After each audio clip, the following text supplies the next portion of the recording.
بھی میرا بس چلے، اور یہ جو کچھ میں کرنا چاہتا ہوں اس کا سارا انحصار اللہ کی توفیق پر ہے۔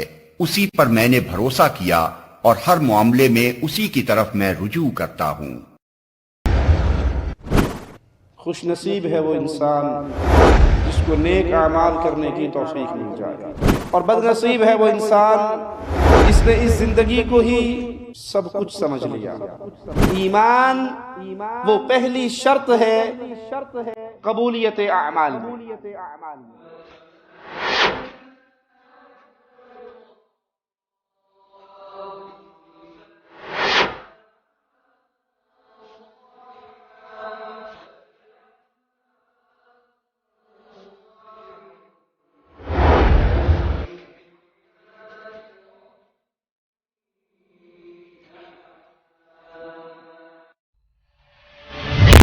ختم ہو جائے کہ حلال پیٹ میں گیا ہے یا حرام، سود ہے یا لاٹری، بینک سے قرضہ لیا ہے یا لوگوں کا قرض دبایا ہے، جھوٹ بول کے کمایا ہے یا کسی کی چوری کی ہے، ڈاکہ ڈالا ہے، تو پھر یاد کر لیجئے نیک اعمال برباد ہو جاتے ہیں اس انسان کے جس انسان کا رزق حرام ہو، کھانا اور پینا حرام ہے۔ ان الحمد للہ نحمده ونصلي على رسوله الكريم۔ اعوذ باللہ من الشیطان الرجیم، بسم اللہ الرحمن الرحیم۔ یا ایہا الذین آمنوا کلوا من طیبات ما رزقناکم واشکروا للہ ان کنتم ایاہ تعبدون۔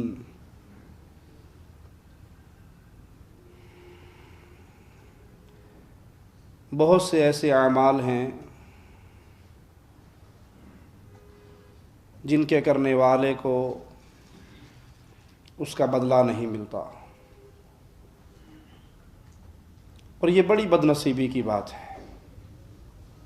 انسان محنت بھی کرے اور نتیجہ نہ نکلے، اپنے طور پہ وہ سمجھ رہا ہو کہ میں نیکیوں کا سٹاک اکٹھا کر رہا ہوں، اور قیامت کے دن اس کی نیکیوں کی ترازو نہ لگے۔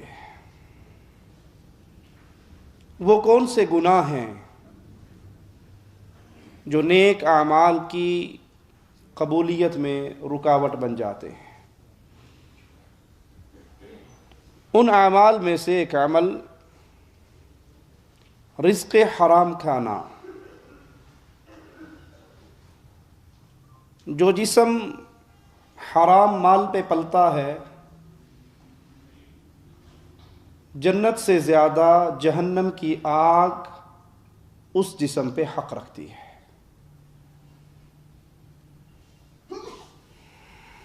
اللہ بچائے تو بچائے، ابھی تو حالت اکثریت کی یہ ہو چکی ہے کہ مال آ کہاں سے رہا ہے یہ فکر ہی ختم ہو گئی۔ آنا چاہیے، بس حلال یا حرام یہ سوچنے کا ہمارے پاس ٹائم نہیں ہے۔ اور جب انسان کے دل سے یہ سوچ ختم ہو جائے کہ میں حلال کھا رہا ہوں یا حرام کھا رہا ہوں، اہم چیز یہ ہے کہ میری جیب بھری ہوئی ہونی چاہیے، تو یہ انتہائی بد نصیب انسان ہے۔ کیوں؟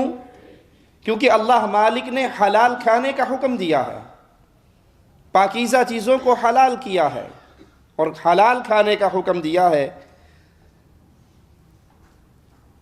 اور اعمال کی قبولیت کے لیے یہ ایک بہت بڑی شرط ہے۔ اگر انسان حرام کھاتا ہو تو اس کی عبادات، اس کی نیکیاں برباد ہو جاتی ہیں، حتیٰ کہ اس کی دعا بھی اللہ کے دربار میں قبول نہیں ہوتی۔ مالک کا فرمان سنیے، یا ایھا الرسل، اللہ حکم دے رہا ہے اپنے رسولوں کو، کلوا من الطیبات واعملوا صالحا۔ اے انبیاء کی پاکیزہ جماعت، حلال طیب پاکیزہ چیز کو کھاؤ اور نیک اعمال کرو۔ مالک اہل ایمان کو حکم دیتا ہے، یا ایھا الذین آمنوا، اے ایمان کے دعوے دارو، اہل ایمان کی جماعت، کلوا من طیبات ما رزقناکم، پاکیزہ چیزوں میں سے کھاؤ، حلال چیزوں میں سے کھاؤ، طیب چیزوں میں سے کھاؤ جو ہم نے تمہیں رزق دی ہے۔ جو چیز طیب کے زمرے میں نہیں آتی اس کے کھانے کی اجازت تو اللہ نے نہیں دی نا، اب وہ کسی شکل میں ہو، وہ شراب کی شکل میں ہو، وہ سگریٹ کی شکل میں ہو، وہ تمباکو کی شکل میں ہو، وہ پان کی شکل میں ہو، وہ حکے کی شکل میں ہو، وہ حرام ہے۔ بعض لوگ بحث کرتے ہیں کہ آپ ویسے ہی سختی کرتے ہیں، سگریٹ کا نام دکھائیے کہاں ہے، حکے کا، پان کا نام دکھائیے۔ قرآن نے ایک موٹا سا اصول بیان کیا ہے، پاکیزہ چیز، طیب چیز وہ حلال ہے، اس کو کھاؤ، اور جو چیز طیب نہیں ہے، خبیث ہے، تو خبیث چیزوں کو کھانے کی اجازت نہیں۔ وَاشْكُرُوا لِلَّهِ، اللہ کا شکر کرو، اللہ نے جو تمہیں رزق دیا ہے اس پہ اللہ کا شکر کرو۔ ان کنتم ایاہ تعبدون، اگر تم اس بات کے دعوے دار ہو کہ ہم خالص اللہ کی عبادت کرتے ہیں تو پاکیزہ چیزوں میں سے جو رزق ملا ہے وہ کھاؤ اور اللہ کا شکر ادا کرو۔ صحیح مسلم میں ایک شخص کا ذکر جو بڑے دور کا سفر کر کے اللہ کے گھر میں پہنچتا ہے، حالت یہ ہے کہ اس کے سر کے بال خاک آلود ہے، اس کی داڑھی خاک آلود ہے، کپڑے خاک آلود ہے، بڑا لمبا سفر کر کے آیا ہے، اور آ کر وہ آواز لگاتا ہے، سوال کرتا ہے، یا رب یا رب یا رب۔ یہ جملے اس کی زبان سے ادا ہوتے ہیں، لیکن حالت کیا ہے؟ اس کا کھانا حرام کا، اس کا پہننا حرام کا، اس کا لباس حرام کا۔ تو جس کا کھانا، جس کا پہننا، جس کا لباس حرام کا ہے، اس کی دعا کیسے قبول ہوگی؟ اس کی ساری محنت مردود، بیت اللہ میں پہنچنے کے لیے لمبا سفر بھی بیکار گیا، اس کی لمبی لمبی دعائیں بھی اللہ کے ہاں قبولیت کے مقام کو نہ پہنچی۔ اس کی اس نیکی کے برباد ہونے کے پیچھے راز کیا تھا؟ حرام کھاتا تھا، حرام پیتا تھا، حرام پہنتا تھا۔ ہم تو بڑے شوق سے کہتے ہیں نا جی، وہ ماشاءاللہ جب ریزائن کیا تھا تو وہ حقوق کے نام پہ 40,000 ریال ملے تھے، جاتے ہی ہم نے فوراً اس کو فکس ڈپازٹ کروا دیے، اللہ خیر صلی اللہ۔ پینشن ملی تھی تو ساری کی ساری بینک میں رکھ دی، الحمدللہ آ رہا ہے کھا رہے۔ پچھلے دنوں مجھے یورپ سے کسی سوال کرنے والے نے فون کیا، اور وہ بیچارہ اپنی مجبوریوں پہ مجبوریاں سنا رہا جی، وہ امریکہ میں رہتے ہیں، یورپ میں رہتے ہیں، مکان نہیں ہے، بڑے پریشان ہیں، کرائے بہت زیادہ ہیں، دھکے کھا رہے ہیں، بڑی ہی مجبوریاں ہیں، بڑی ہی پریشانیاں ہیں، دکھ کے اندر وقت گزر رہا ہے۔ کوئی ایسی صورت ہے کہ ہم بینک سے لون لے کے مکان بنا لیں، سود پہ پیسہ لے کے مکان لے لیں؟ اور یہاں پہ یہ بات بھی یاد رکھیں کہ آٹے میں نمک ہے، جن کو یہ خوف ہو اور وہ یہ سوال کر بیٹھے۔ اکثریت کو تو ٹینشن ہی نہیں نا، سوال کرنے کی نوبت ہی نہیں آتی۔ جہاں تھوڑی سی ہاتھ تنگ ہوا، بینک سے قرضہ لیا سود پہ، گاڑی لے لی، بینک سے قرضہ لیا، مکان بنا لیا، بینک سے قرضہ لیا، ڈیری فارم بنا لیا، بینک سے قرضہ لیا، اب وہ سود پہ سود کھا رہا ہے، اس کی نسلیں سود دیتی بھی گزر جاتی ہے۔ تو اس نے مجھے بڑا گھما پھرا کے سوال کیا کہ کوئی ایسی صورت نکل سکتی ہے کہ بینک سے قرضہ لے کے میں مکان لے لوں؟ مولوی صاحب مہربانی آپ کی کوئی ایسا فتویٰ دے دیں۔ تو میں نے کہا بھائی، میں فتویٰ دینے کی بجائے میں آپ سے پوچھتا ہوں کہ آپ شادی شدہ نہ ہو، آپ شادی شدہ نہ ہو، آپ کے پاس بیوی نہ ہو، شادی کا انتظام ہونا بھی مشکل ہو، آپ بڑے دور کہیں رہتے ہوں، بڑی پریشانی میں ہو اور بڑا برا حال ہو، کوئی صورت نکلتی ہے ماں سے نکاح کرنے کی؟ کوئی مولوی فتویٰ دے دے کہ ماں سے نکاح کرنے کی کوئی صورت، کوئی پریشانی، کسی ایسی ایمرجنسی کنڈیشن میں انسان ماں سے نکاح کر سکتا ہو؟ کوئی بنتا ہے فتویٰ؟ کوئی صورت بنتی ہے؟ اسے جیسے کرنٹ لگا نا، نہیں وہ سب یہ تو امپاسبل ہے، یہ تو نہیں ہو سکتا۔ میں نے کہا اللہ کے نبی صلی اللہ علیہ وسلم کی احادیث کے اندر سود کا سب سے چھوٹا گناہ ماں کے ساتھ بدکاری ہے، سب سے چھوٹا گناہ، بڑا گناہ نہیں، سب سے چھوٹا گناہ ماں سے بدکاری ہے۔ جب یہ تمیز ختم ہو جائے کہ حلال پیٹ میں گیا ہے یا حرام، سود ہے یا لاٹری، بینک سے قرضہ لیا ہے یا لوگوں کا قرض دبایا ہے، جھوٹ بول کے کمایا ہے یا کسی کی چوری کی ہے، ڈاکہ ڈالا ہے، تو پھر یاد کر لیجئے نیک اعمال برباد ہو جاتے ہیں اس انسان کے جس انسان کا رزق حرام ہو، کھانا اور پینا حرام ہو۔ اسی طرح کچھ گناہ ایسے ہیں جو نیک اعمال کی قبولیت کے درمیان رکاوٹ بن جاتے ہیں۔ جیسے مسند احمد کے اندر یہ روایت موجود ہے کہ جو شخص شراب پیتا ہے 40 دن تک شراب پینے والے کی نماز قبول نہیں ہوتی ہے۔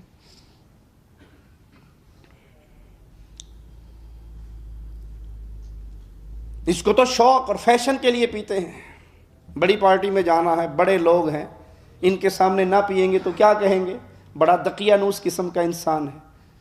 آج کل بھی کوئی اس بات کو مانتا ہے؟ 40 دن تک اس بندے کی نماز قبول نہیں ہوتی جو ایک مرتبہ شراب پی لیتا ہے، ایک مرتبہ شراب۔ اور جو مستقل شرابی ہے، جو روزانہ کا شرابی ہے، اس کی کب قبول ہوگی؟ ایک دفعہ پی تو 40 دن مائنس ہو گئے، اور یہ تو پیتا ہی ڈیلی ہے، اس کی کوئی قبول ہوگی؟ یہ معمولی گناہ نہیں ہے، ایسے گناہوں سے اللہ کے ہاں توبہ کیجئے۔ اور ایک دوسری آیت میں ہے قطع رحمی کرنے والا، رشتہ داروں سے تعلق توڑنے والا، قطع رحمی کرنے والا، اس کے عمل بھی قبول نہیں ہوتے۔ حدیث میں آتا ہے نا، سوموار کو عمل اللہ کے دربار میں پیش کیے جاتے ہیں، اسی لیے رسول اللہ صلی اللہ علیہ وسلم نے فرمایا میرا جی چاہتا ہے کہ میں روزے کی حالت میں ہوں۔ ایک مشرک اس کے اعمال کی طرف نظر نہیں ڈالتا مالک، اور ایک دو مسلمان مومن موحد بھائی جو اپنی کسی دنیاوی وجہ پر، کسی بنیاد پر، اے جی میں نے سلام کیتا سی نے جواب نہیں دیتا، میں اس کے بعد منہ ہی نہیں لگایا، میں اس کے گھر گیا تھا، میں نے بیل دی تھی، گاڑی باہر کھڑی تھی، 4 پیسے جو آگے اس کی جیب میں، یہ باہر ہی نہیں نکلا، میں کوئی اسے دانے لے کر کھاتا ہوں، یہ اپنے گھر آباد رہے، میں اپنے گھر آباد رہوں، بس ہماری لڑائی ہے۔ میں نے ان سے رشتہ مانگ لیا تھا جی اپنی بیٹی کے لیے، بیٹے کے لیے، انہوں نے نہیں دیا، اس کے بعد تو میرا دل ہی نہیں کرتا ان کو ملنے کے۔ یہ مسلمان کا طریقہ نہیں ہے۔ اور یہ عمل، یہ گناہ چھوٹا گناہ نہیں ہے، انسان کی نیکی قبول نہیں ہوتی، اس کے اعمال کی طرف دیکھا نہیں جاتا جب تک 2 ناراض بھائی آپس میں صلح نہ کر لیں۔ ایک تو ہے ناراضگی آپ کی اللہ کے لیے ہو، پھر تو مبارک ہو ایسی ناراضگی پہ اگر آپ اللہ کے لیے ناراض ہیں، اور ایک ہے کہ آپ اللہ کے لیے ناراض نہیں، دنیاوی کوئی معاملہ، کوئی تجارت کا، کوئی دکانداری کا، کوئی رشتہ داری کا، کوئی اخلاق کا، کوئی ملاقات کا، اس میں ناراض ہو گئے، اور ایسی لمبی ناراضگی چل رہی ہے کہ وہ ادھر سے آ رہا ہو تو ادھر منہ کر لیتا ہے، وہ پہلے بس میں بیٹھ جائے تو یہ وہ بس ہی چھوڑ دیتا ہے، دوسری بس کا انتظار کرتا ہے۔ اس طرح مسلمان بھائی سے قطع تعلق کرنے والے کے اعمال، اس کی نیکیاں قبول نہیں ہوتی۔ اسی طرح اللہ کے لیے دوستی اور اللہ کے لیے دشمنی، یہ بھی چھوٹا عمل نہیں ہے، یہ نیکی بہت بڑی نیکی ہے کہ انسان کسی سے محبت کرے تو اللہ کے لیے، انسان کسی سے بائیکاٹ کرے، نفرت کرے، بغض رکھے تو ایک اللہ کے لیے۔ یہ مومن کی زندگی ہے، اس کی ساری دوستی اللہ کے لیے، رسول اللہ صلی اللہ علیہ وسلم سے محبت کرنے والوں سے دوستی، اور جو اللہ اور اس کے پیارے حبیب سے بغض رکھتے ہیں، مومن ان کے ساتھ بغض رکھتا ہے۔ اور یہاں پہ ضروری ہے کہ اہل ایمان سے محبت کا برملا اظہار ہو، اور اہل شرک سے، اہل بدعت سے، اہل کفر سے، اللہ اور اس کے پیارے حبیب کے دشمنوں سے برملا برات کا اعلان ہو۔ تو آپ کے گھر پہ اہل شرک میں سے رشتہ مانگنے آ جائے تو یہ نہ کہیں مجھے لڑکا پسند نہیں آیا، اس کی گورنمنٹ جاب نہیں ہے، ٹرخانے کی کوشش نہ کرے، پیغام دیں۔ آپ قبروں پہ سجدہ ریز ہو، آپ کا بیٹا بے نماز ہے، آپ کا بیٹا بینک کا ملازم ہے، سود کھاتا ہے، میں اللہ کے لیے پیار کرتا ہوں اور اللہ کے لیے میری دشمن یہ ہے میں اپنی بیٹی کسی مشرک کو نہیں دے سکتا، کسی بدعتی کو نہیں دے سکتا، کسی بے نماز کو نہیں دے سکتا، کسی حرام کمائی والے کو نہیں دے سکتا، بھلے وہ میرا سگا بھتیجا کیوں نہ ہو۔ یہاں یہ بات بالکل غلط ہے کہ آپ سر نیچے کر کے کوئی بہانہ بنا دیں۔ اگر آپ کے دل میں اللہ کے لیے محبت ہے برملا اظہار کیجئے، اور اگر آپ اللہ کے لیے کسی سے نفرت کرتے ہیں تو اس کے اظہار کیجئے۔ ہو سکتا ہے آپ کا یہ اظہار کرنا اس بندے کو سوچنے پہ مجبور کر دے۔ اور اگر آپ کہیں کہ بیٹا کوئی گل نہیں، 11ویں دی کھیر ہے، لیلا کوٹھے تے سٹ داں گے، کبوتر کھا لیں گے، کوئی بات نہیں، اس کا مطلب ہے آپ کو جو اللہ کے لیے شرک کرنے والوں سے نفرت اور بغض آپ کے دل میں ہے، آپ اس کا اظہار نہیں کر رہے، تو اس مسئلے کے اندر آپ کمزور ہیں۔ سیدنا عبداللہ ابن عباس رضی اللہ عنہما کا قول سنیے، فرماتے ہیں جو شخص اللہ کے لیے محبت اور اللہ کے لیے نفرت کرتا ہے، اس کی نفرتیں بھی اللہ کے لیے، اس کی محبتیں بھی اللہ کے لیے، تو اس ذریعے سے وہ اللہ کی ولایت، اللہ کی محبت، اللہ کی دوستی کو پا لیتا ہے۔ اللہ کے لیے اعلیٰ مثال، اللہ مالک کے لیے اعلیٰ مثال آپ کو سمجھانے کے لیے عرض کرتا ہوں۔ آپ اپنے کسی دوست کے پاس جائیں اور کہیں فلاں آدمی سے آپ کی دشمنی ہے، میری تو کوئی دشمنی نہیں ہے اس سے، آپ کی دشمنی ہے، لیکن چونکہ میں آپ کا دوست ہوں تو میں اعلان کرتا ہوں جو آپ کا دشمن وہ میرا دشمن، جو آپ کا دوست وہ میرا دوست۔ کیا خیال ہے اس انسان کے دل میں آپ کا مقام بلند نہیں ہو جائے گا؟ وہ دوستی سے بڑھ کے بھائی چارے پہ نہیں آ جائے گا کہ یار بڑا پیارا دوست ہے، ہر اس بندے سے دوستی کرتا ہے جو میرا دوست ہے، ہر اس بندے سے دشمنی کرتا ہے جو میرا دشمن ہے۔ مالک کے لیے اعلیٰ مثال، جب آپ کی محبت کی بنیاد اللہ مالک کی محبت ہوگی، آپ کی نفرت کی بنیاد اللہ کے لیے نفرت ہوگی، تو یہ نیکی اتنی بڑی نیکی ہے کہ انسان کو جب یہ نیکی کی توفیق مل جاتی ہے وہ اللہ کا ولی بن جاتا ہے، وہ اللہ کا پیارا بن جاتا ہے۔ اور جب تک کوئی بندہ اس معیار پر پورا نہ اترے، مفسر قرآن امت کے بہت بڑے عالم سیدنا عبداللہ ابن عباس رضی اللہ عنہما کا قول سنیے، جب تک انسان یہ کام نہ کرے ایسا بندہ ایمان کا مزہ چکھ ہی نہیں سکتا۔ جو اللہ کے لیے محبت نہیں کر رہا، اللہ کے لیے دشمنی نہیں کر رہا، اس کی محبت اور دشمنی کی بنیاد سید، خان، راجپوت، پنجابی، پٹھان، انڈین، پاکستانی، قومیت، وطنیت نہیں، کالا گورا ہونا نہیں، اس کی محبت، دوستی، نفرت، لڑائی، بغض کی ایک ہی بنیاد ہے، اس کا اللہ سے کیا تعلق ہے؟ جو اللہ کا پیارا وہ میرا پیارا، جو اللہ کا دشمن وہ میرا بھی دشمن۔ جو دوستی اور دشمنی کے اس مفہوم کو نہ سمجھے اس نے اپنے ایمان کا ذائقہ نہیں چکھا، اگرچہ اس کی نمازیں اور اس کے روزے کتنے ہی زیادہ کیوں نہ ہوں۔ زیادہ نمازیں پڑھنے والا، زیادہ روزے رکھنے والا، عبادات کرنے والا، نیکیاں کرنے والا، اگر وہ اللہ کے لیے دوستی اور اللہ کے لیے دشمنی کے مفہوم کو نہیں جانتا تو اس کی یہ نیکیاں اس کو ایمان کا ذائقہ نہیں چکھا سکتی۔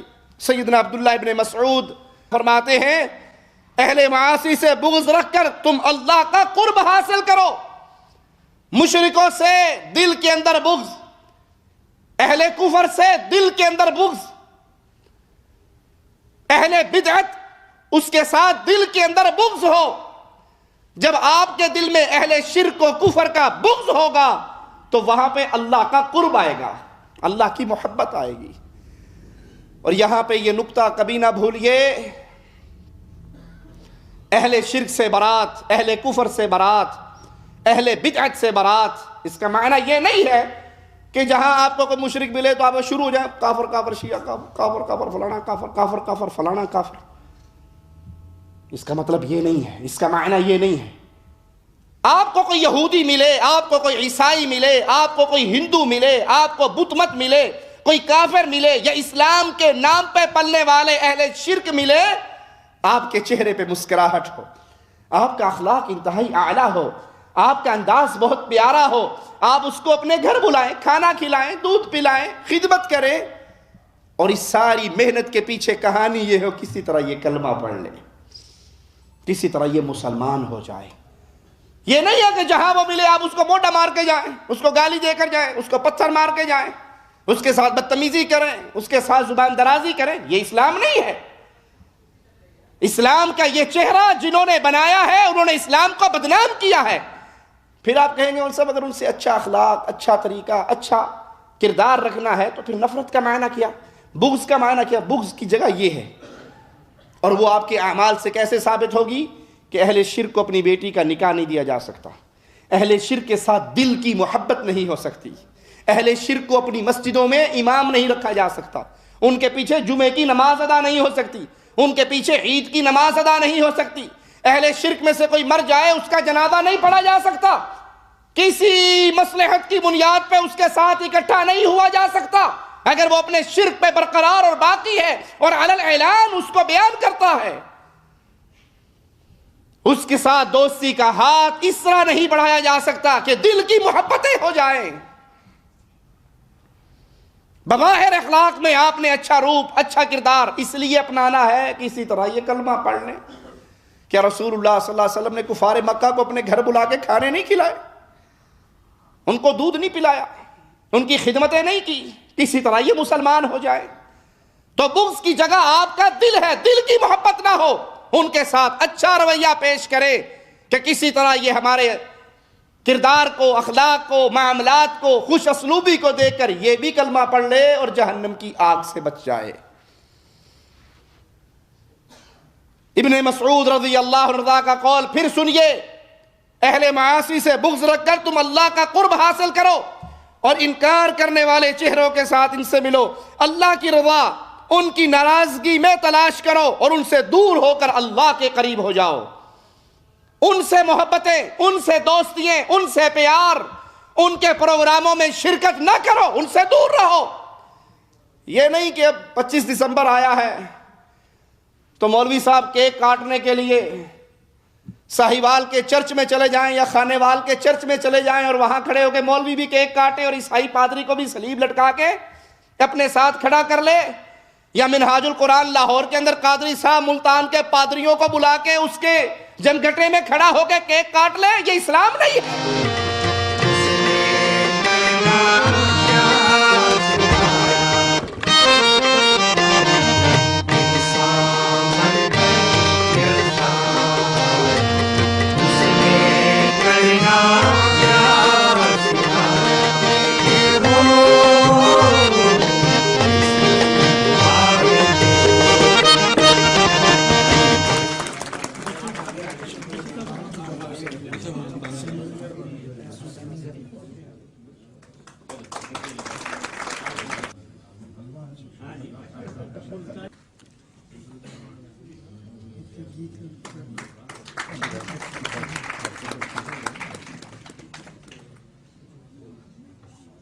پوری دنیا کو یہ میسج دے رہی ہے کہ مسلم مسیحی برادری ایک ہیں اور وہ امن پر بلیو کرتے ہیں۔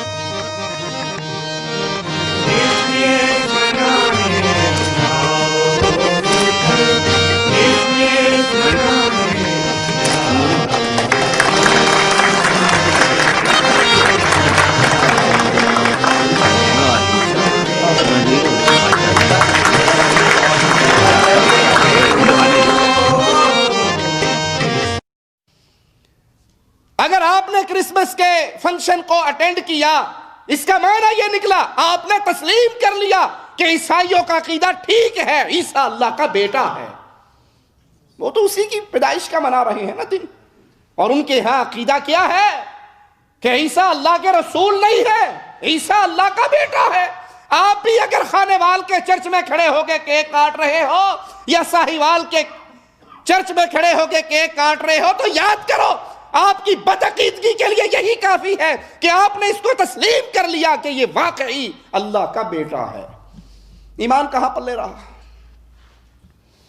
ابن مسعود رضی اللہ عنہ کا قول روشنی کا مینارہ ہے اہل ایمان اور اہل توحید کے لیے۔ نیک اعمال کی حفاظت کے لیے ضروری ہے کہ انسان لوگوں کے حقوق اچھے طریقے سے ادا کرے، ان کے ساتھ اچھے اخلاق سے پیش آئے، اچھے کردار سے پیش آئے، چہرے پہ مسکراہٹ رکھے، کسی پہ ظلم نہ کرے، کسی کو زیادتی کا نشانہ نہ بنائے، وگرنہ یہ سارے اعمال برباد ہو جائیں گے اس ایک گناہ کی وجہ سے۔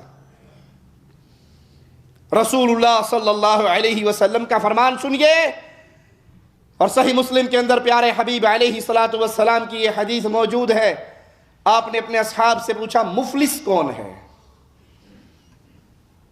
صحابہ نے کہا یا رسول اللہ صلی اللہ علیہ وسلم مفلس تو وہ ہوتا ہے جس کی جیب خالی ہو، جس کے پاس درہم و دینار نہ ہو۔ فرمایا نہیں، یہ مفلس نہیں۔ کہا پھر اور مفلس کون ہے؟ کہا مفلس تو وہ شخص ہے جو قیامت کے دن آئے گا۔ حدیث کو ذرا غور سے سنیے گا، قیامت کے دن آئے گا، نیکیوں کے انبار ہوں گے، جہاں اس کے پاس نیکیاں ہوں گی وہاں اس کے ساتھ کچھ لوگ اس کے سامنے مالک کے دربار میں سوالی بھی بن کر آئیں گے۔ کوئی کہے گا اس نے مجھے مارا تھا، کوئی کہے گا اس نے مجھے گالی دی تھی، اس نے میرا حق دبایا تھا، اس نے میری غیبت کی تھی، اس نے میری چغلی کی تھی، بدلہ دے۔ اور اگر مالک عدل کرے تو تھر تھر کانپے اونچی شانوں والے، وہ رحمت کرے تو بخشے جائیں مجھ جیسے منہ کالے۔ ہماری سیاہیوں کی معافی کی ایک ہی صورت ہے کہ اللہ اپنی رحمت والا ماجرا کرے۔ اگر وہاں پہ عدل ہوا تو برباد ہو گئے، پھر کون بچے گا؟ مالک فرمائے گا دے بدلہ، وہ کہے گا اللہ کہاں سے دوں؟ اگر میں نے کسی کے پیسے دبائے تو پیسے تو اب نہیں ہیں، وہ تو دنیا میں رہ گئے۔ بہنوں کا حق نہیں دیا، زمین دبا گیا کہ ہمارے دادا نے ہماری پھپھی کو نہیں دیا تھا، ہمارے باپ نے ہماری بہنوں کو نہیں دیا تھا، میں اپنی بیٹیوں کو کیوں دوں؟ ہمارا تو خاندان زمیندار خاندان ہے، اور زمیندار زمینوں سے حصہ نہیں دیا کرتے۔ کیوں؟ یہ ہماری زمین ہے، اگر دے دیں گے تو ان کی بن جائے گی۔ شیطان نے کیسے کیسے جملے سکھا دیے۔ ارے بھائی تو 10 مربے کا بھی مالک ہے، تیرے دفن ہونے کے لیے تو صرف 7-8 فٹ زمین ملنی ہے، وہی کافی رہے گی، یہ مربے تو پھر یہی رہ جائیں گے۔ اپنے بیٹوں کو دینے کے لیے اپنی بیٹیوں کو محروم کر کے اپنی قبر میں آگ کے انگارے کیوں بچھاتے ہو؟ کہاں سے دوں؟ جو حق چھینا تھا وہ تو رہ گیا دنیا میں۔ مالک فرمائے گا ٹھیک ہے، کسی کا حق مارا اس کو نیکیاں دے دے، کسی کو نماز، کسی کو روزہ، کسی کو حج، کسی کو زکوٰۃ، کسی کو جہاد، کسی کو صدقہ، بٹ گئی۔ یہ تو اس کا حال ہے جس کے پاس نیکیاں ہیں۔ اور کچھ بد نصیب ایسے بھی ہوں گے نیکیاں ختم، تقسیم ہو گئی، سوالی ابھی بھی کھڑے ہیں، وہ کہیں گے اللہ نیکیاں بٹ گئی، ہمیں بھی بدلہ چاہیے۔ مالک فرمائے گا دے ان کو بھی، کہے گا اللہ ان کو کہاں سے دوں؟ نیکیاں ساری تقسیم ہو گئی، کچھ رہا ہی نہیں۔ مالک فرمائے گا گناہ انہوں نے کیے، وہ گناہ تیرے سر پہ لاد دیے جائیں گے، یہ گناہوں سے صاف ہو کر گناہگار جنت میں، یہ نیکی کرنے والا نیکییں بٹوا کر مظلوموں کا گناہ اٹھا کر جہنم میں پہنچ جائے گا۔ حقوق العباد کی ادائیگی نہ کرنا ایک ایسا گناہ ہے کہ نیکییں برباد ہو جاتی ہیں اس گناہ کی بنا پر۔ صحیح بخاری میں امام بخاری رحمہ اللہ سیدنا ابو ہریرہ رضی اللہ عنہ وارضاہ سے روایت کرتے ہیں، وہ کہتے ہیں میں نے رسول اللہ صلی اللہ علیہ وسلم کو فرماتے ہوئے سنا، من کان لہ علی اخیہ مظلمہ، جس نے کسی بھائی پر کوئی ظلم کیا ہے اس دنیا کی زندگی میں، کسی کا حق مارا، کسی کو تھپڑ مارا، کسی کو گالی دی، کسی کا مال چرایا، کسی کی غیبت کی، کسی کی چوری کی، کوئی کسی کے ساتھ زیادتی کی ہے، وہ اس دن کے آنے سے پہلے اپنے بھائی سے معافی مانگ کے اپنا معاملہ صاف کر لے، جس دن اس کے پاس نہ درہم ہوگا نہ دینار ہوگا۔ آج تو بزدلی اور بہادری کے اس کی تعریف کو ہم نے بدل دیا. ہمارے ہاں بہادر کون ہے؟ جو لوگوں کا زیادہ مال دبا لے. کمزور بندہ کسی سے لڑ پڑے نا اور پھر اس کی لڑائی کسی بہادر سے ہو تو دوسرا کمزور کہتا ہے ہون سواد ہے نا ہم لڑ کھاں بابے نال. کیوں؟ یہ بڑا بہادر ہے, یہ لوگوں کا پلاٹ دبا لیتا ہے. آپ نے دیکھا نہیں کسی کے پلاٹ پہ کوئی دوسرا قابض ہو جائے, اب اسے پتا ہے عدالت کے اندر اگر جاؤں گا تو انشاءاللہ میرے مرنے کے بعد ہی فیصلہ ہوگا, اس سے پہلا تو چانس نہیں ہے کہ اس سے پہلے بھی فیصلہ ہو جائے. وہ پھر مکا کرنے کے لیے ڈان کے پاس جاتے ہیں, کسی بڑے کے پاس, بھائی 10 لاکھ کا پلاٹ ہے, کسی نے قبضہ کیا ہوا ہے, مجھے پتا ہے تو بڑا آدمی ہے, چھینوا سکتا ہے, تو 5 لاکھ میں لے لے. اور وہ کہتا کوئی بات نہیں, 5 لاکھ میں دے, MNA میرا بھائی لگا ہوا ہے, MPA میرا تایا زاد ہے, وزیر اعظم ہمارے اپنے شہر کا ہے, مسئلہ ہی کوئی نہیں, 1 منٹ میں چھڑا لیں گے. وہ 10 لاکھ کی پراپرٹی 5 لاکھ میں لے کے غریب جاتا, کہتا شکر ہے 10 میں سے 5 تو آئے. آج بہادر وہ ہے جو لوگوں کا حق مار لے, جو پیسہ دبا لے.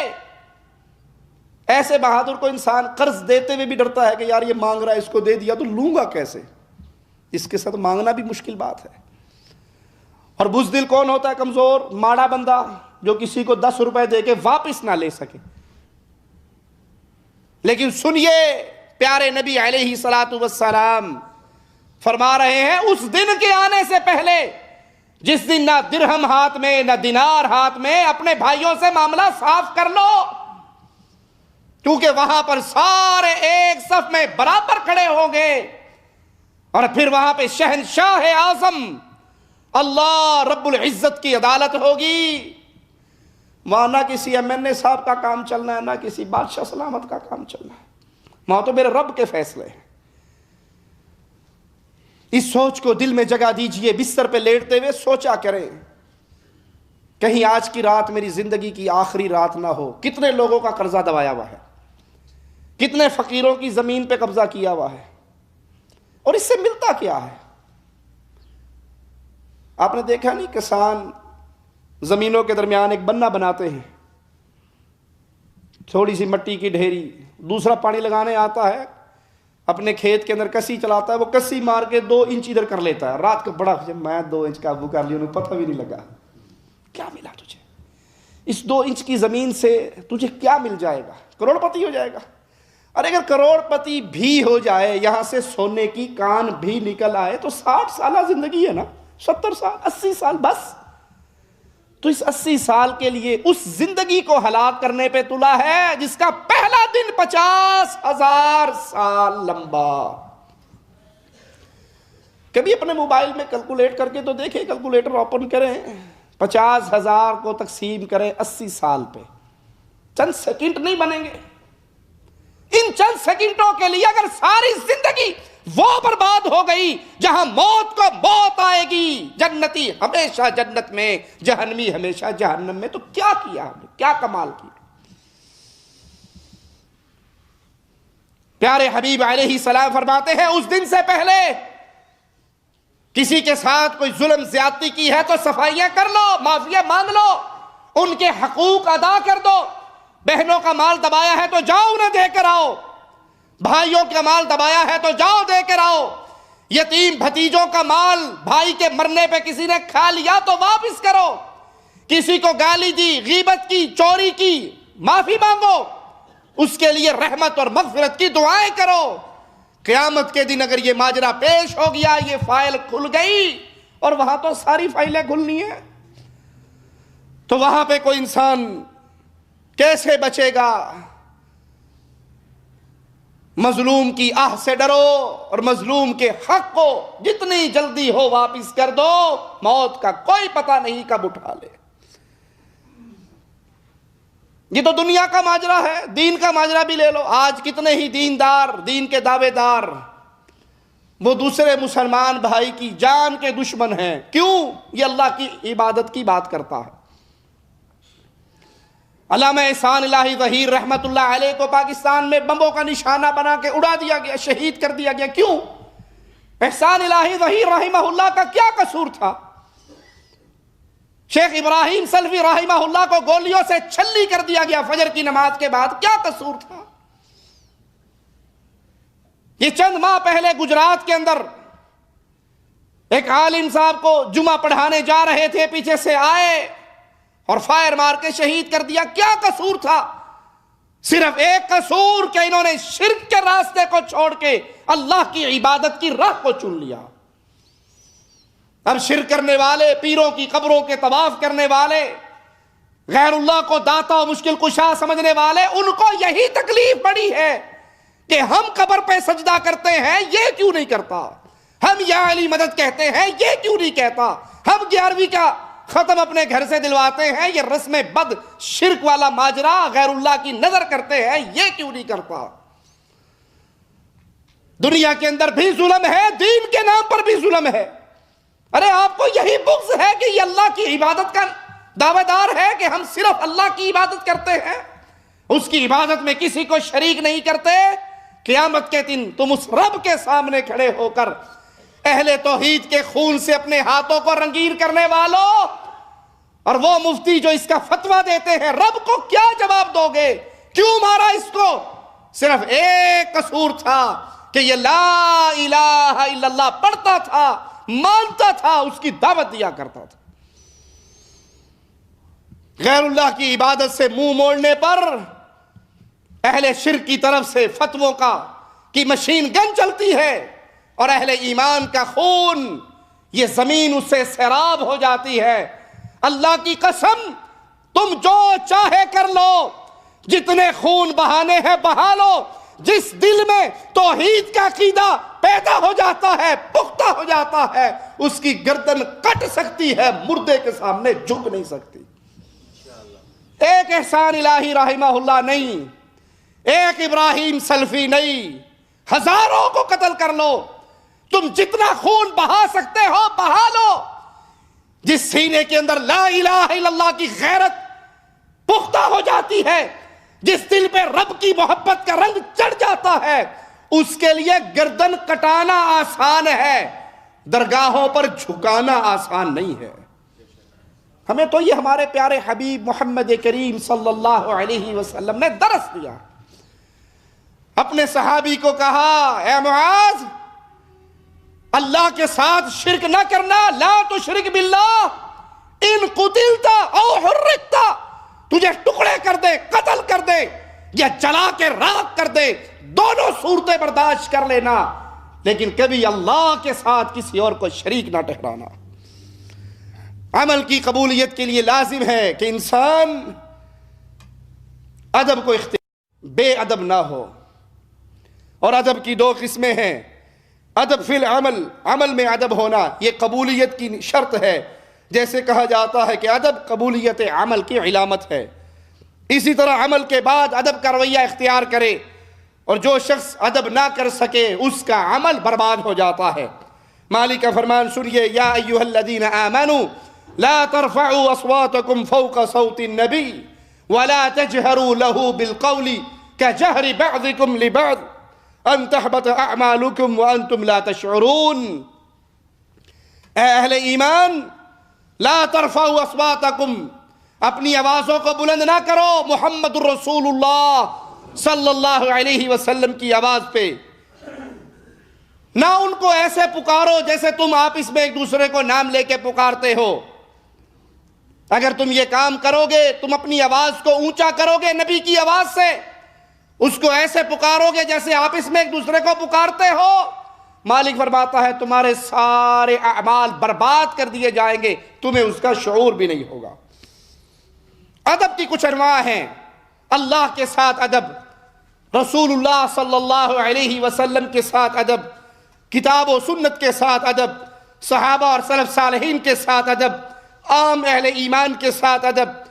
اور اللہ کے ساتھ ادب یہ ہے کہ انسان اللہ کے ساتھ اپنے معاملے کو درست رکھے، اپنے دل کو اللہ کی طرف جھکائے، اس میں غیر کی محبت ایسی پیدا نہ ہو جو اللہ کی محبت پہ غالب آ جائے، غیر اللہ کی طرف التفات نہ کرے۔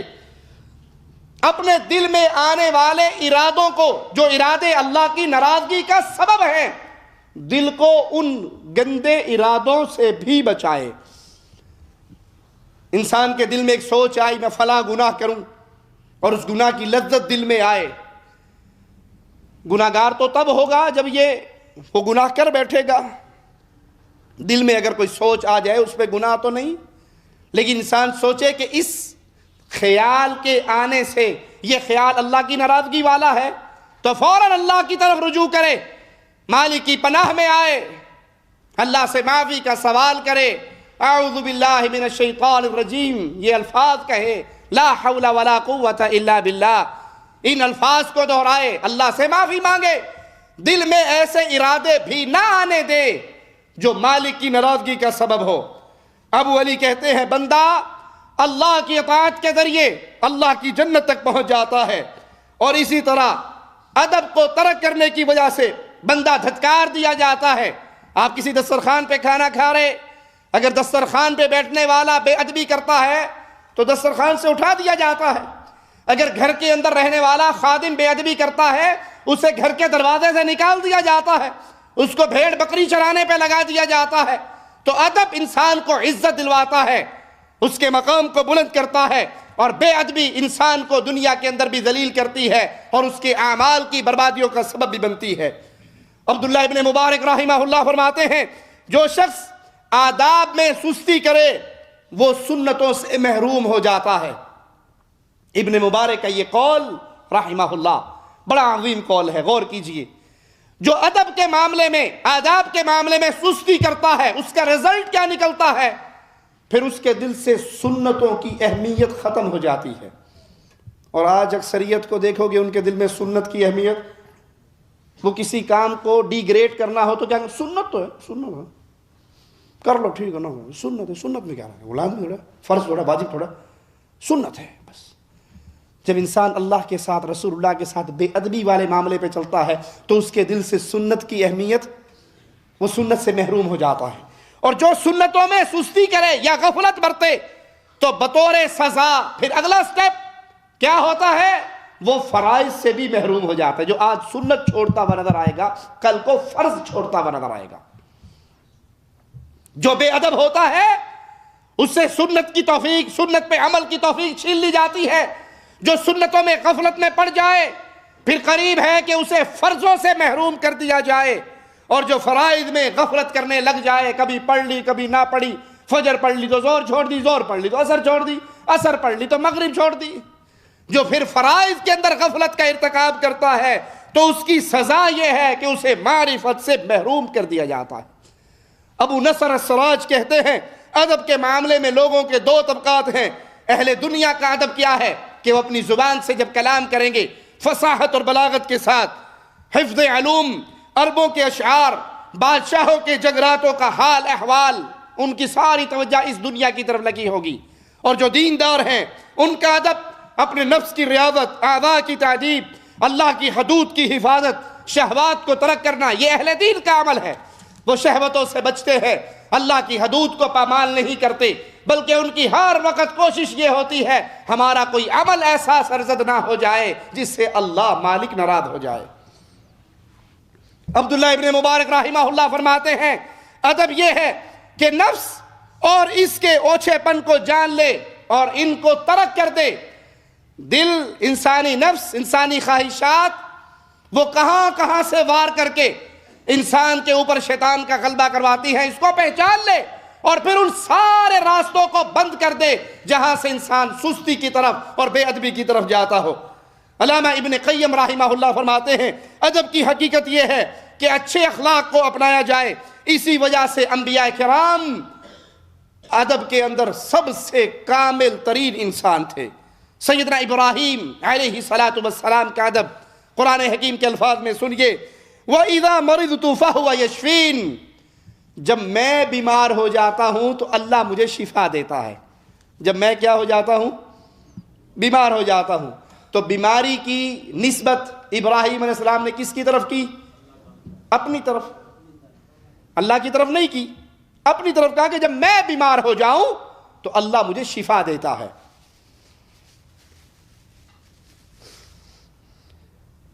ابراہیم علیہ السلام نے اس بیماری کی نسبت اللہ کی طرف نہیں کی بلکہ ادب کا راستہ اپنایا اور شفا کی نسبت اللہ کی طرف کی. خضر علیہ السلام کے بارے میں قرآن حکیم کی آیت سنیے، فَأَرَدْتُ أَنْ أَعِيبَهَا، وہ کشتی کو خراب کرتے ہوئے کیا کہتے ہیں؟ میں نے چاہا کہ میں اس میں عیب پیدا کر دوں، حالانکہ وہ جو کچھ کر رہے تھے کس کے حکم سے؟ وہ اللہ کی طرف سے، اللہ کے حکم سے کر رہے تھے، لیکن اس عیب کی نسبت اپنی طرف کی۔ موسیٰ علیہ السلام کا حال سنیے، مالک کا فرمان، قرآن حکیم کی آیات ہمیں اس منظر کو ہمارے سامنے رکھتی ہے۔ کیا کہتے ہیں موسیٰ علیہ السلام؟ ربی انی لما انزلت الی من خیر فقیر، اے میرے رب جو خیر بھی تو میری طرف اتارے میں اس کا محتاج ہوں۔ حقیقت میں محتاج کس بات کے تھے؟ بھوک لگی ہوئی تھی، بھوک لگی ہوئی تھی، پریشان حال تھے، لیکن اللہ سے ڈائریکٹ یہ نہیں کہ اللہ روٹی کھلا دے، ادب والا معاملہ کیا کہ اے اللہ جو خیر بھی تو میری طرف اتارے۔ اور موسیٰ علیہ السلام نے تو حالت ان کی صرف روٹی کے لیے تھی، قربان جائے وہ مالک، وہ سننے والا، سمیع بصیر، جس پہ آج کا مشرک الزام لگاتا ہے کہ اللہ سنتا ہی نہیں ہے۔ اللہ نے روٹی بھی دے دی، ووٹی بھی دے دی، بندوبست کھانے کا بھی ہو گیا اور بیگم کا بھی ہو گیا۔ اس مالک کو پکار کے تو دیکھو، اس کے در کا سوالی کبھی خالی نہیں رہتا۔ اہل ایمان جنوں کا قول قرآن حکیم کے الفاظ میں سنیے، اشر ارید بمن فی الارض ام اراد بہم ربہم رشدا، کیا زمین والوں کے ساتھ کسی شر کا ارادہ کیا گیا یا ان کے رب نے انہیں ہدایت دینے کا فیصلہ کیا، ارادہ کیا؟ اس میں بھی ہدایت کے برعکس شر کی نسبت اللہ کی طرف نہیں کی گئی۔ آدم علیہ السلام نے جب اپنے اللہ سے دعا کی، کیا دعا تھی؟ ربنا ظلمنا، اے اللہ ظلم کیا ہم نے، ہم دونوں نے اپنی جانوں پر ظلم کیا۔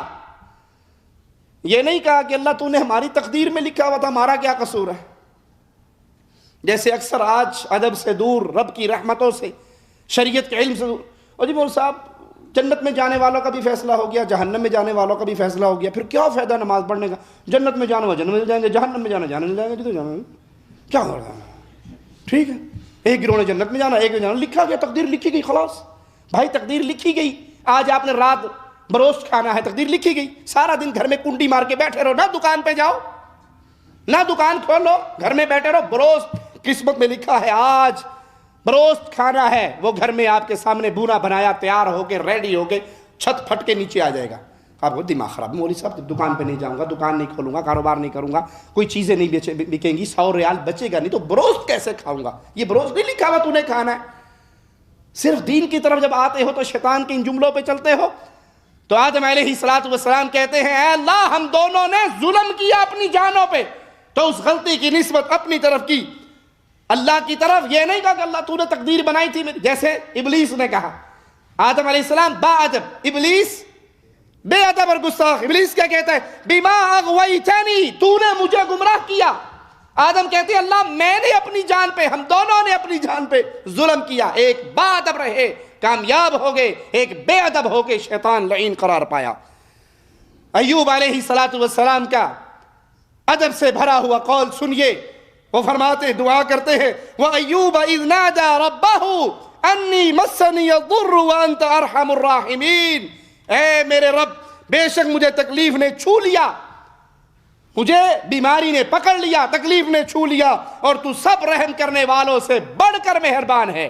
یہ نہیں کہ اللہ تو نے بیمار کیا مجھے، بیماری تیرے طرف سے آئی ہے، کہ نہیں اللہ میں بیمار ہو گیا، تکلیف نے مجھے چھو لیا، پکڑ لیا، اور تو بڑا رحم کرنے والا ہے، یہ بھی نہیں کہا شفا دے دے۔ کتنے عظیم ادب سکھائے ہیں ایوب علیہ السلام نے۔ رسول اللہ صلی اللہ علیہ وسلم نے اپنی امت کو مالک کا ادب کیسے سکھایا؟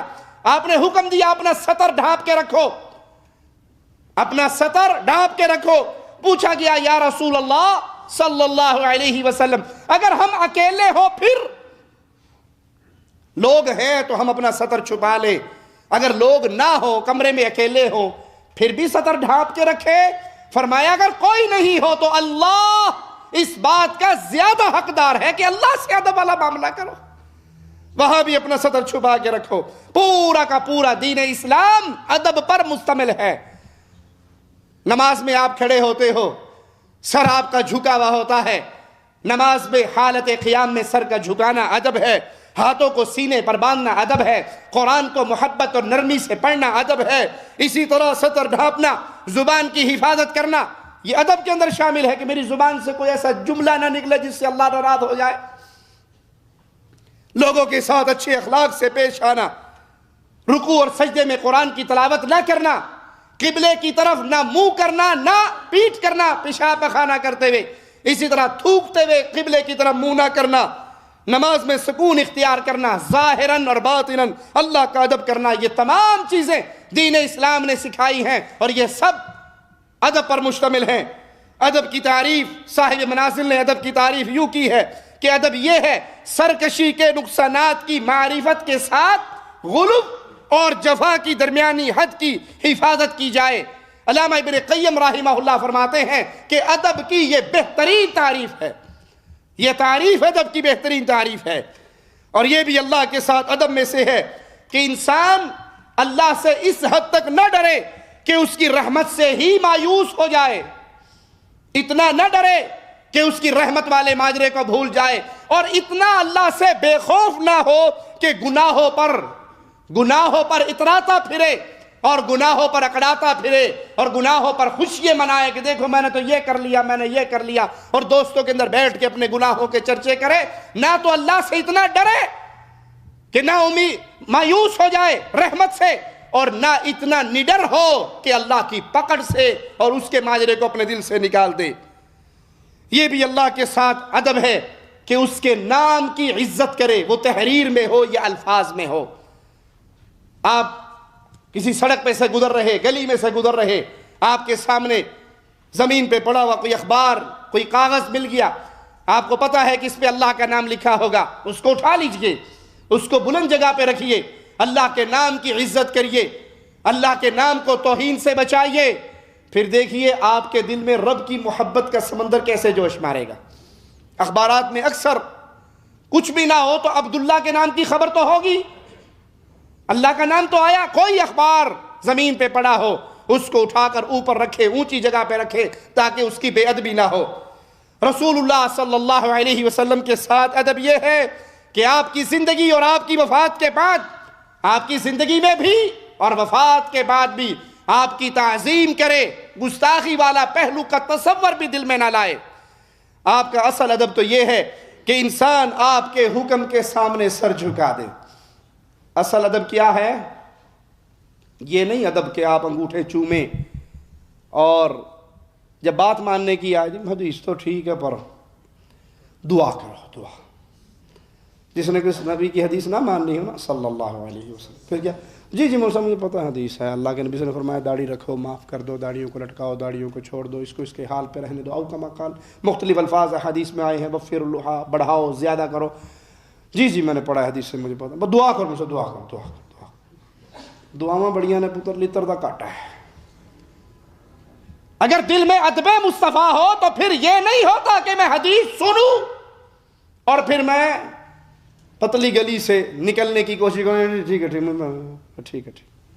جس کو رسول اللہ صلی اللہ علیہ وسلم کا ادب کا خزانہ مل جاتا ہے وہ تو انتظار میں رہتا ہے پیارے حبیب کیا فرمائیں اور میں اس پہ عمل کر کے دکھاؤں۔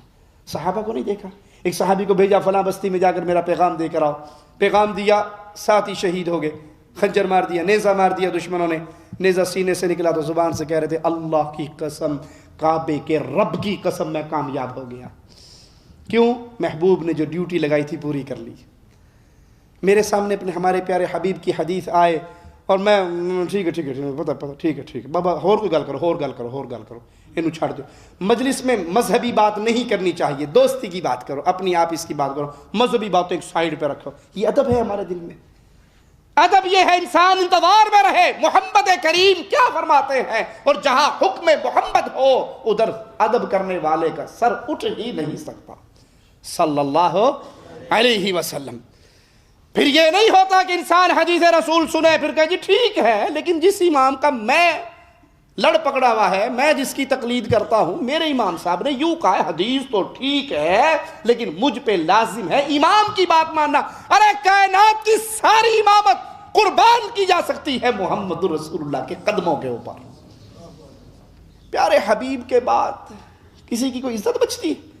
سب کا ادب، سب کا احترام، سب کی عزت، لیکن احترام محمد کے بعد صلی اللہ علیہ وسلم۔ یہ بے ادبی ہے پیارے حبیب کی کہ آپ حدیث سنیں اور پھر کہیں حدیث تو ہے لیکن میرا مذہب، میرا امام، میرا قول، میرا شیخ، میرا حضرت، میرا امام، میری سیاست، میری جماعت، میرا گروہ، میری پارٹی، ارے کائنات سے ٹکر لے لو، فاطمہ کے بابا کو ناراض نہ کرو۔ اگر آپ چاہتے ہو قیامت کے دن عزت والا ماجرا آپ کے ساتھ، پیارے حبیب کا یہ ادب ہے کہ آپ کو آپ کے نام کے ساتھ نہ پکارا جائے، اونچی آواز میں آپ کے سامنے بات نہیں کی جائے، اپنی آواز کو نبی کی آواز پہ بلند نہ کیا جائے، جس کی ایک صورت یہ ہے کہ حدیث سن کر پھر اپنے امام اور شیخ اور حضرت اور پیر کا قول نہ بیان کیا جائے کہ حدیث تو ہے پر امام صاحب نے یوں کہا ہے۔ چھوڑ دیجئے جب آپ کو حدیث پتہ لگ جائے۔ اور ہمارے دین کی رہنمائی کرنے والے تمام ائمہ نے ہمیں یہی سکھایا، امام مالک رحمہ اللہ، امام شافعی رحمہ اللہ، امام مالک رحمہ اللہ، امام بخاری رحمہ اللہ، امام مسلم رحمہ اللہ، امام ابو حنیفہ رحمہ اللہ، امام احمد رحمہ اللہ، سب امام ہمیں یہی درس دیتے گئے، جب میری بات نبی سے ٹکرا جائے میری دیوار میں مار دینا، محمد کی سینے سے لگا لینا صلی اللہ علیہ وسلم۔ اگر کسی امام کے قول کی وجہ سے آپ حدیث رسول کو چھوڑتے ہو، اس میں امام کا قصور، عام مجرم ہو، امام تو بری ہو گئے یہ کہہ کر کہ میرا مذہب دیکھنا ہے تو محمد کی حدیث کو دیکھ لو صلی اللہ علیہ وسلم۔ آپ سے آگے نہ بڑھا جائے، آپ کے احکامات کے خلاف فتویٰ نہ دیا جائے کہ حدیث تو ہے لیکن ہمارے مذہب کا فتویٰ اس قول پہ ہے، نہیں، انسان کا کوئی مذہب نہیں، حدیث رسول کے خلاف مذہب مسلمان بنا ہی نہیں سکتا۔ احادیث نبویہ میں اشکال تلاش نہ کرے بلکہ اس حدیث کے خلاف جو اقوال ہیں اس کے اندر تلاش کرے۔ اور یہ بھی آپ کے ادب میں سے ہے کہ اگر آپ کی مجلس میں جمع ہوئے آپ کی زندگی کے اندر تو آپ کی اجازت کے بغیر سے وہاں اٹھا نہ جائے۔ اور یہ بھی آپ کا ادب ہے کہ آپ کے صحابہ کا احترام کیا جائے، آپ کے اہل بیت کا احترام کیا جائے، آپ کے ساتھیوں کا احترام کیا جائے، ان کا نام ادب سے لیا جائے، ان سے محبت کی جائے، ان کی تعظیم کی جائے۔ سلف صالحین اور صحابہ کرام کا ادب یہ ہے کہ ان سے محبت کریں، ان سے راضی رہیں، ان کے اچھے اچھے کاموں میں ان کے پیچھے چلیں۔ اگر ان کے درمیان کوئی جھگڑا، کوئی اختلاف، کوئی ماجرا تھا بھی تو اس ماجرے میں ہم اپنی زبانوں کو بند رکھیں، وہ اللہ کے حوالے کر دے، اور ان کے اس اختلاف کو بھی اجتہاد پر پیش کرے کہ ایک صحابی نے اجتہاد کیا، دوسرے نے اجتہاد کیا، اگر کسی سے غلطی ہوئی تو اس کی وہ غلطی اجتہادی غلطی تھی، جان بوجھ کر انہوں نے خلاف نہیں کیا، اجتہادی غلطی تھی۔ اور اجتہاد کرتے ہوئے اگر انسان سے غلطی بھی ہو جائے تب بھی وہ اللہ سے ایک اجر پاتے ہیں۔ ان کے جھگڑوں کو آپ اس میں ڈسکس نہ کریں، آپ اس میں ذکر نہ کریں، ان مجلسوں میں ان کو نہ اچھالیں، ان کے جہاد اور ان کی تبلیغ پہ ان کے مشکور رہیں۔ جو ان سے بغض رکھے اس سے بغض رکھیں، جو صحابہ سے محبت کرے اس سے محبت کریں۔ کتاب و سنت کا ادب یہ ہے کہ انسان ہر کتاب اور ہر کلام پہ مقدم جانے اللہ کے کلام کو، اللہ کے دیے ہوئے پیارے حبیب محمد کریم صلی اللہ علیہ وسلم کی احادیث کو، جو حقیقت میں قرآن کی بہترین تفسیر ہے۔ ان دونوں پہ ایمان لائیں، ان کی تعظیم کریں، ان کی نصوص کو تسلیم کریں، کتاب و سنت کو سلف صالحین کے فہم پہ سمجھیں۔ قرآن کیسے سمجھنا ہے، حدیث کیسے سمجھنی ہے، جیسے محمد کریم صلی اللہ علیہ وسلم کے اصحاب نے سمجھا، آپ کے ساتھیوں نے سمجھا، ہم نے وہ سلف کا فہم لینا ہے اور اس کے مطابق اپنا فہم بنانا ہے۔ قرآن و حدیث میں تدبر کریں، غور و فکر کریں، ان کو نشر کریں، ان کو پھیلائیں، ان کی عزت کریں، ان کے فضائل بیان کریں، ان کے ساتھ خیر خواہی والا ماجرا کریں، دائیں ہاتھ سے قرآن حکیم کو پکڑیں، باوضو ہو کے قرآن حکیم کی تلاوت کریں، باقی کتابوں سے اوپر رکھیں، ان کے جانب پاؤں نہ بڑھائیں۔ دیکھو گا آپ نے کئی لوگ قرآن پڑھتے پڑھتے زمین پہ رکھ دیں گے اور ادھر ہی پاؤں کر دیں گے، یا مساجد کے اندر سامنے رحل پہ قرآن سجے میں ہے جو بالکل زمین کے ساتھ ملے ہوئے، 1 انچ 2 انچ زمین سے اوپر پھٹا ہے، اس پہ قرآن رکھے ہوئے، اب یہ بیٹھا ہے ٹانگیں سیدھی کر کے قرآن کی طرف کر کے، یہ ادب نہیں ہے، یہ بے ادبی ہے۔ اور بے ادب، بے نصیب، با ادب، با نصیب، اللہ کے کلام کا ادب کریں، لوگ اس کو زمین پہ رکھ دیتے ہیں، ایسے سمجھتے جیسے عام کتاب ہے، انگلش کا کتاب اوپر پڑی ہے، قرآن حکیم نیچے پڑا ہے، فکر ہی نہیں، سوچ ہی نہیں، یہ اللہ کا کلام ہے، اس کا ادب کرے۔ کتاب و سنت میں یہ تمام چیزیں موجود ہیں، اس کو اپنائیں، اللہ کی کتاب کا ادب اپنے دل میں بٹھائیں.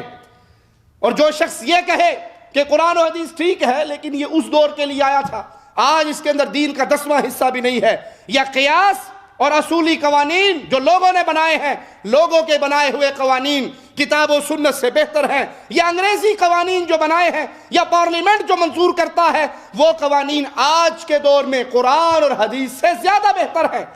یا قرآن حدیث کو مانتے تو ہیں جی، بالکل حلف بھی اٹھاتے ہیں، قسم بھی اٹھاتے ہیں، سر پہ بھی رکھتے ہیں، چوری ہو جائے فیصلہ بھی کرواتے ہیں، لیکن اگر آپ یہ چاہے کہ قرآن و حدیث کو آج لاگو کیا جائے تو آج کے دور میں قرآن و حدیث کو لاگو نہیں کیا جا سکتا، اس کا قانون نافذ نہیں ہو سکتا. تو یاد کریں میرے جملے کو، جو یہ کہے قرآن و حدیث آج کے دور میں کنڈم ہو گئے، یا قرآن و حدیث میں جو حدود کا نظام ہے وہ کنڈم ہو گیا، یا قرآن و حدیث میں جو سود کے خلاف باتیں ہیں وہ آج کے دور میں لاگو نہیں ہو سکتی، ایسا قول رکھنے والا، ایسا عقیدہ رکھنے والا، ایسی بات کہنے والا کافر ہے، وہ مسلمان نہیں ہے.